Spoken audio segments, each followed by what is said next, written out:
اور جن لوگوں نے ظلم سہنے کے بعد اللہ کے لیے وطن چھوڑا، ہم ان کو دنیا میں اچھا ٹھکانہ دیں گے اور آخرت کا اجر تو بہت بڑا ہے، کاش وہ اسے جانتے۔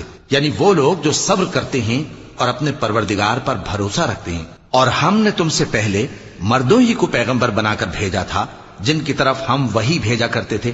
اگر تم لوگ نہیں جانتے تو اہل کتاب سے پوچھ لو، اور ان پیغمبروں کو دلیلیں اور کتابیں دے کر بھیجا تھا۔ اور ہم نے تم پر بھی یہ کتاب نازل کی ہے تاکہ جو ارشادات لوگوں پر نازل ہوئے ہیں وہ ان پر ظاہر کر دو، اور تاکہ وہ غور کریں۔ اب کیا جو لوگ بری بری چالیں چلتے ہیں اس بات سے بے خوف ہیں کہ اللہ ان کو زمین میں دھسا دے، یا ایسی طرف سے ان پر عذاب آ جائے جہاں سے ان کو خبر ہی نہ ہو، یا ان کو چلتے پھرتے پکڑ لے؟ تو وہ اللہ کو عاجز نہیں کر سکتے، یا جب ان کو عذاب کا ڈر پیدا ہو گیا ہو تو ان کو پکڑ لے۔ بے شک تمہارا پروردگار بہت شفقت کرنے والا ہے، مہربان ہے۔ کیا ان لوگوں نے اللہ کی مخلوقات